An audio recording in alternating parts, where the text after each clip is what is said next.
Sir. देखो people, frame of reference का concept already हमने काइनेमेटिक्स में इंट्रोड्यूस कर दिया था।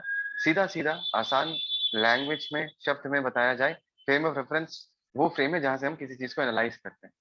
क्योंकि कोई मूव कर रहा है, कोई रेस्ट में है, किसका स्टेट कैसा है, वो पूरा का पूरा ऑब्जर्वर पे डिपेंड करता है। ऑब्जर्वर बदल जाएगा तो उस जिसको हम देख रहे हैं, जिस ऑब्जेक्ट को हम देख रहे हैं, उसका स्टेट भी बदल जाएगा, है ना। तो फ्रेम ऑफ रेफरेंस पे डिपेंड करता है जो देख रहा है। अगर कोई जमीन में बैठ के देख रहा है तो हम कहेंगे उसका frame of reference is fixed with the ground. कोई बस में, कोई चलते हुए बस से देख रहा है तो हम ये कहेंगे कि उस बंदे का जो फ्रेम ऑफ रेफरेंस है that is fixed with the bus people. Yes और नो? यस और no? Yes, sir. Sir. Yes, sir. Okay fine. तो ये क्या है हम डिस्कस करने वाले हैं, मैं तुमको बाद में बताऊंगा। बट सबसे पहले ये बताओ कि इस ब्लॉक में कौन सा फोर्सेस लगेगा। आई होप अब तक तो तुमको सबको पता चल ही चुका होगा, और छोटा सा पता चल ही चुका होगा। यस पीपल, सबसे पहले क्या लग रहा होगा? Gravitation, sir. Yes, gravitational force एक mg लगेगा। उसके बाद जमीन जो है इसको पसंद नहीं करता तो रिपेल करेगा। इस तरफ क्या लगेगा? Yes, normal sir. लगेगा, है ना। नॉर्मल। और नॉर्मली हम क्या बोलते हैं यार, देखो नॉर्मल लगा, mg लगा, इनको ना रियल फोर्सेस बुलाते हैं। We call them as real force. Real forces क्यों बुलाते हैं? बिकॉज ये एक्चुअली में एग्जिस्ट करता है। सही में जमीन जो है ब्लॉक को रिपेल कर रहा है, they are real forces. mg जो है सही में अर्थ ये जो ब्लॉक है उसको अपने तरफ खींच रहा है, ठीक है। अभी देखो इसी ब्लॉक को, there are 3 observers who are watching this block, ठीक है। There are 3 observers. Let's talk about observer 1। सुनना कहानी, बहुत इंटरेस्टिंग कहानी। ऑब्जर्वर 1 है, इसको अपने लाइफ से कुछ नहीं चाहिए, ये चिल मार के बैठा हुआ है जमीन पे और इस ब्लॉक को देख रहा है। समझ में आया पीपल? हाँ sir. Yes, observer sir. 1 is sitting on the ground और आराम से इस ब्लॉक को देख रहा है, ठीक है ना। अच्छा we people we know this right कि यहाँ पर अच्छा चलो चलो ठीक है, कोई नहीं। ऑब्जर्वर 1 को क्या दिखाई देगा? ऑब्जर्वर 1 को दिखाई देगा कि ये ब्लॉक रेस्ट में है। इसको यही ऑब्जर्व होगा ना। इसको मैं पूछूं, बाबा ये बताओ ये ब्लॉक मूव कर रहा है या नहीं कर रहा है, तो बाबा क्या जवाब देगा? The block is at rest. Yes, Yes, sir. Yes sir. Yes, sir. Block is at rest. Okay fine. अभी हम न्यूटन भैया को पूछते हैं, न्यूटन भैया आप बताओ कि क्या ये ब्लॉक रेस्ट में है? तो न्यूटन भैया बोलेगा ओके, आप ऐसा एक पिक्चर बनाओ। नीचे क्या लग रहा है? नीचे लग रहा है mg, ऊपर क्या लग रहा है n, और हमको पता है कि n is equal to mg. That means net force on the system is equal to 0, which means this block is not going to change its system. That means yes, yes. Observer को जो दिखाई दे रहा है वो सही दिखाई दे रहा है। ऑब्जर्वर को अगर ये ब्लॉक रेस्ट में दिखाई दे रहा है और ये ब्लॉक रेस्ट में ही रह रहा है एज टाइम पासेस, तो ये उसको सही दिख रहा है। Because according to Newton's law, normal mg को बैलेंस कर देता है, net force on the block 0 हो जाता है। That is the reason block अपना स्टेट चेंज नहीं करेगा। ब्लॉक अगर रेस्ट में है तो रेस्ट में ही रहेगा। देखो जनता, मैं क्या करना चाहता हूँ, इस ऑब्जर्वर को जो दिखाई दे रहा है उसको हम न्यूटन्स लॉ से एक्सप्लेन कर रहे हैं।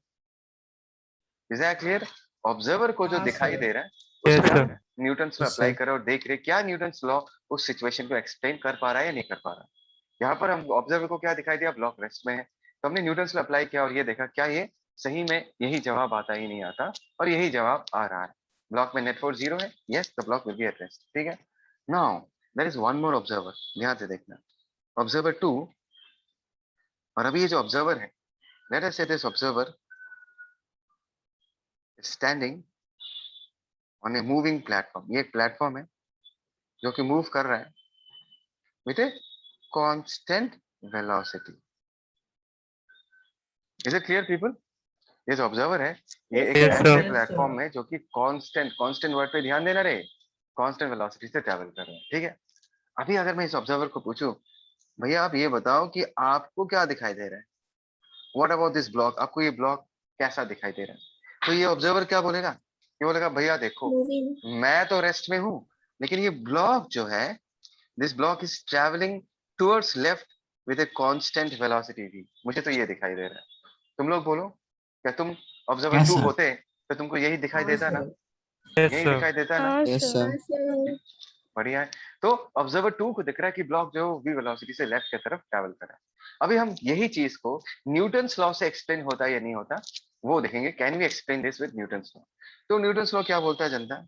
न्यूटन्स लॉस ऑफ मोशन ये बोलता है कि अगर किसी बॉडी पे नेट फोर्स 0 है तो उस बॉडी में कोई एक्सेलरेशन नहीं होगा and the body will continue its state. A body at rest will be at rest and a body in motion will be in motion.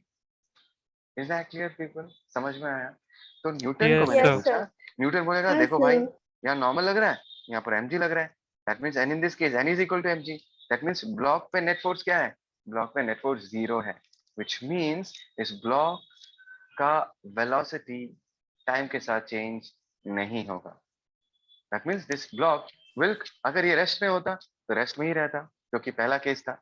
और इन दिस केस अगर ये ब्लॉक आपको v वेलोसिटी से चलता हुआ दिख रहा है, अगर आपको ये ब्लॉक का वेलोसिटी कांस्टेंट दिख रहा है, वो सही है, बिकॉज न्यूटन बोलेगा अकॉर्डिंग टू मी इस ब्लॉक पे नॉर्मल जो है वो mg को बैलेंस कर दे रहा है, नेट फोर्स 0 आ रहा है, so this block will continue to move with the same velocity without any change in its magnitude.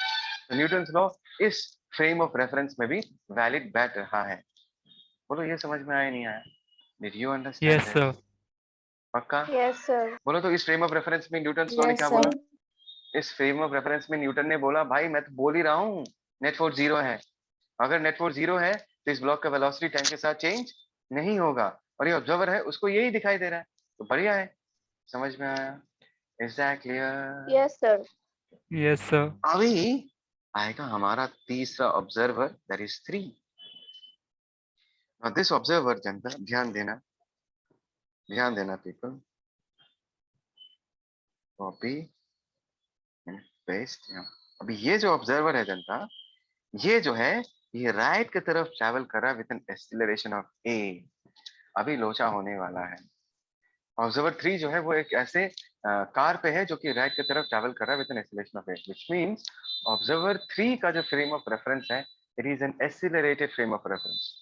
Come on जनता जवाब दो, कैन आई से ऑब्जर्वर 3 Yes, sir. का जो frame Yes, of sir. Reference है that is an accelerated frame of reference. इसको मैंने पूछा भाई तुम ये बताओ, तुम अगर ब्लॉक को देख रहे हो तो ब्लॉक का मोशन तुमको कैसे दिखाई दे रहा है? तो ये बोलेगा सर मेरे को ना ब्लॉक लेफ्ट की तरफ जाता हुआ दिख रहा है with an acceleration of a। आया ना? सही ऐसा ही दिखाई देगा ना Yes, sir. जनता? Yes, Yes, ऑब्जर्वर 3 को sir. यही दिखाई देगा कि Yes, हमारा जो sir. ब्लॉक है वो लेफ्ट की तरफ जा रहा है with an acceleration of a। ठीक है, ऑब्जर्वर को पूछ दिया। अभी मैंने न्यूटन का पूछा, न्यूटन आप इस सिचुएशन को एक्सप्लेन करो तो थोड़ा, ये ब्लॉक लेफ्ट की तरफ कैसे एक्सीलरेशन से जा रहा है? इसको तो दिखाई दे रहा है एक्सीलरेशन से जा रहा है। तो न्यूटन थोड़ा सोचेगा और बोलेगा यार इस पे एक फोर्स लग रहा है mg और ऊपर एक फोर्स लग रहा है नॉर्मल n, लेकिन लेफ्ट हैंड साइड में तो कोई फोर्स है ही नहीं, there is no force along the horizontal direction. Yes or no people? Yes, sir. Yes, sir. According to sir. Newton उस ब्लॉक पे सिर्फ 2 ही फोर्सेस लग रहे हैं, एक नॉर्मल फोर्स लग रहा है और एक mg फोर्स लग रहा है। Try to understand people. And according to Newton इस ब्लॉक पे लेफ्ट हैंड साइड डायरेक्शन में कोई भी फोर्स नहीं लग रहा। एंड इसका मतलब ये निकलता है, देखो ऑब्जर्वर को तो ये ब्लॉक लेफ्ट हैंड साइड में ए एक्सीलरेशन से ही जाता हुआ दिखेगा। फिर से कह रहा हूँ जनता, ऑब्जर्वर को ये ब्लॉक लेफ्ट हैंड साइड में ए एक्सीलरेशन से ही जाता हुआ दिखेगा, और न्यूटन यहाँ पे इस कंडीशन को, ये जो पिक्चर दिख रहा है, न्यूटन इसको एक्सप्लेन नहीं कर पा रहा, बिकॉज इस पर्टिकुलर फ्रेम ऑफ रेफरेंस में मैं ये कहना चाहूंगा कि Newton's laws are not valid, because यहाँ पर न्यूटन इस सिचुएशन को एक्सप्लेन नहीं कर पा रहा। न्यूटन ये नहीं बता पा रहा कि ये ब्लॉक लेफ्ट हैंड साइड में ए एक्सीलरेशन से क्यों जाता हुआ दिख रहा है। दैट मींस इस पूरे कहानी का जो कंक्लूजन है वो ये कंक्लूजन है कि हमने यहाँ पर 3 फ्रेम ऑफ रेफरेंस से एक ब्लॉक के स्टेट को चेक किया और उस स्टेट को हमने न्यूटन्स लॉ अप्लाई करके एक्सप्लेन करने का कोशिश किया। तो पहला जो फ्रेम ऑफ रेफरेंस था that was a frame of reference at rest. Observer 2 का जो फ्रेम ऑफ रेफरेंस था that was a frame of reference travelling with constant velocity. इन दोनों फ्रेम ऑफ रेफरेंस में से न्यूटन्स लॉ वैलिड बैठा, Newton was able to explain कि block का मोशन ऐसा क्यों हो रहा था।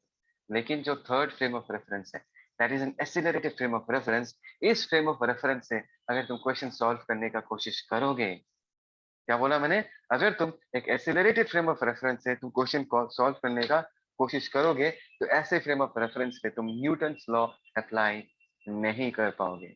So the only simple statement is Newton's laws of motion are not valid from all frame of reference. Newton's laws of motion are only valid from those frames of reference which are either at rest or moving with constant velocity. If your frame of reference is accelerated, Newton's laws are not valid. This is the moral of the story. बोलो समझ में आया नहीं है? Yes, sir. Yes, sir. चलो पर जब क्या यूज करेंगे? हाँ हाँ मैं बताऊंगा. इसको 2 मिनट देखो, टेक 2 मिनट्स. उसके बाद मैं बोलना Okay, चालू sir. करूंगा. इसको प्रोसेस करो, उसके बाद हम आगे जाएंगे. ठीक है?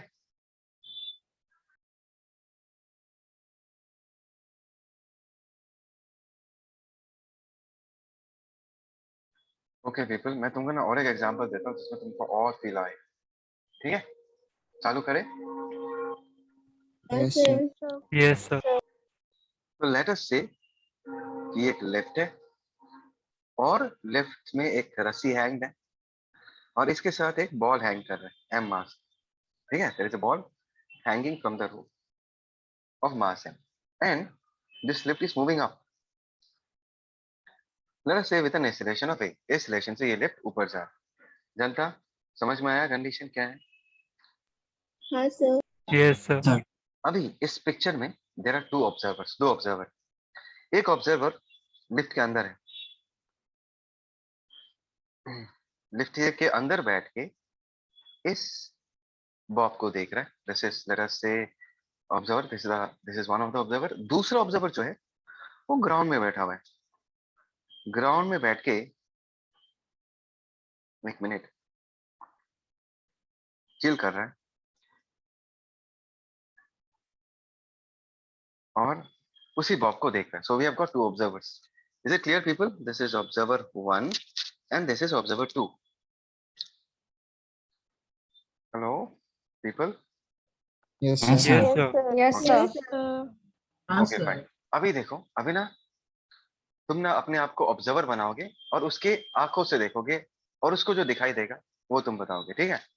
अभी अगर मैं ऑब्जर्वर 2 को पूछूं, इफ आई आस्क ऑब्जर्वर 2 तुमको क्या दिखाई दे रहा है? What can you say about the Bob?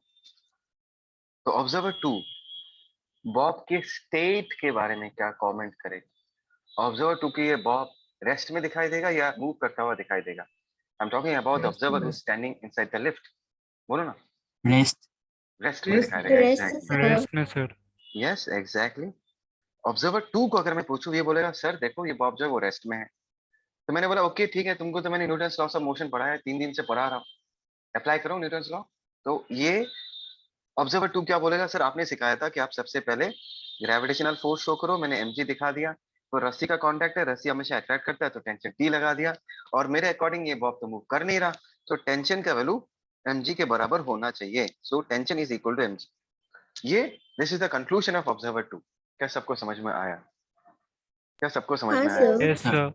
अभी मैंने यही क्वेश्चन ऑब्जर्वर 1 को पूछा कि भाई तुम बताओ तुमको क्या दिख रहा है? तो ऑब्जर्वर 1 ये बॉल बनाता है और अगर तुम ऑब्जर्वर 1 होते तो ये बताओ what about the state of this ball? Is it at rest और Moving. Is it accelerating? Yes. Accelerated. Okay. So observer 1 बोलेगा कि भाई देखो सर ये बॉब जो है, ये बॉब तो रस्सी के साथ लिफ्ट के साथ कनेक्टेड है. देखो सर लिफ्ट ऊपर जा रहा है एक्सेलरेशन से. And as because the bob is connected with the lift, bob को भी लिफ्ट के साथ एक्सेलरेशन से ही ऊपर जाना है. इस बॉब का भी एक्सेलरेशन होगा ऊपर की तरफ. कम ऑन जनता, यस और no? Yes, sir. Yes, sir. तो मैंने Yes, उसको बोला sir. बढ़िया यार, सही ऑब्जर्वेशन है, अभी लगाओ न्यूटन लॉ. तो वो बोलेगा सर mg नीचे की तरफ, टेंशन ऊपर की तरफ, as because this bob is accelerating. हम कौन सा फॉर्मूला यूज करेंगे? F net equal to M A. So F net के जगह हम क्या लिखेंगे? T minus M G Minus mg. And that is equal to what? M A. So मेरे अकॉर्डिंग सर इस रस्सी में कितना टेंशन होगा? mg plus m. G plus ma. मैं चाहूंगा कि तुम इस टेंशन को देखो, इस कंक्लूजन को देखो और इस कंक्लूजन को देखो. Come on people, try to understand this. ये दोनों कंक्लूजन्स दिख रहा है, दोनों दो अलग अलग ऑब्जर्वर है. ऑब्जर्वर 1 का फ्रेम ऑफ रेफरेंस रेस्ट में है एंड ऑब्जर्वर का 2 का जो फ्रेम ऑफ रेफरेंस है that is N accelerated frame of reference. Or you see the interesting thing, according to these two people the tension in the rope is different. According to observer 2 tension is mg, and according to observer 1, tension is mg plus ma. एक ही रस्सी में एक ही तो tension होगा, अलग अलग tension हो सकता है क्या कभी भी? No, sir. Is it possible to No, have sir. two different tensions in Yes, the same? sir. It is never possible. It is absurd. एक ही रस्सी है भाई, टेंशन एक ही हो सकता है, मतलब दोनों में से एक सही और एक गलत है। दोनों में से कोई एक ऑब्जर्वर सही कंक्लूजन दे रहा है और दूसरा ऑब्जर्वर गलत कंक्लूजन दे रहा है। Now it is up to you to give me a reply. किसका जवाब सही है? ऑब्जर्वर 1 का जवाब सही है Observer या 2 का ऑब्जर्वर sir. 2 का जवाब सही है? ये बताओ। Observer 2 का sir. ऑब्जर्वर 2 का सही है। व्हाट अबाउट रेस्ट हाँ, of you? Observer Sir. 1. Exactly. मैंने जस्ट नाउ तुमको सिखाया था कि ऑब्जर्वर 3 जो है इसका फ्रेम ऑफ रेफरेंस कैसा था जनता? Accelerated. यस। Accelerating. और मैंने क्या कहा था कि एक्सीलरेटेड फ्रेम ऑफ रेफरेंस में न्यूटन्स लॉ वैलिड नहीं है। नहीं होगा। NLM not valid. यार निशान क्या हुआ, तूने गलत जवाब क्यों दिया? सर मैंने उल्टा समझा सर। मैंने सोचा सर एक्सेलरेटेड बॉडीज का नहीं निकाल सकते।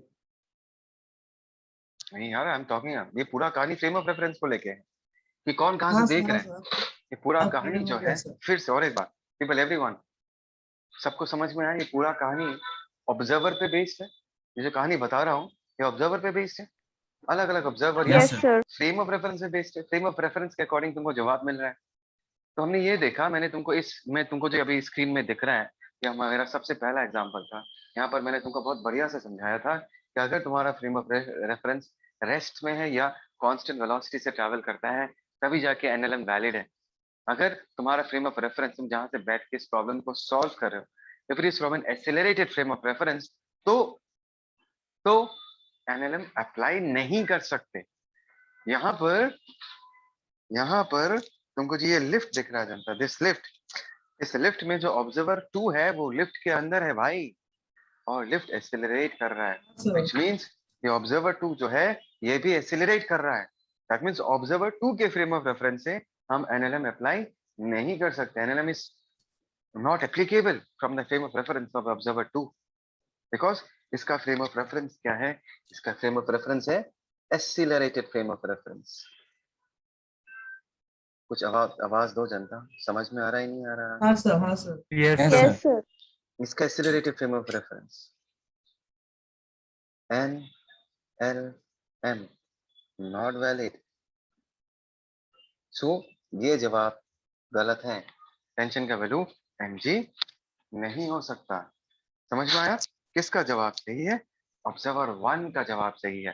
ऑब्जर्वर 1 का फ्रेम ऑफ रेफरेंस एक रेस्ट में है, और मैंने तुमको जस्ट नाउ इसके पहले ही दिखाया था कि रेस्ट वाले फ्रेम ऑफ रेफरेंस से ही, क्या बोला मैंने? रेस्ट वाले फ्रेम ऑफ रेफरेंस से ही तुम्हारा न्यूटन्स लॉ वैलिड बैठता है। Is that clear people?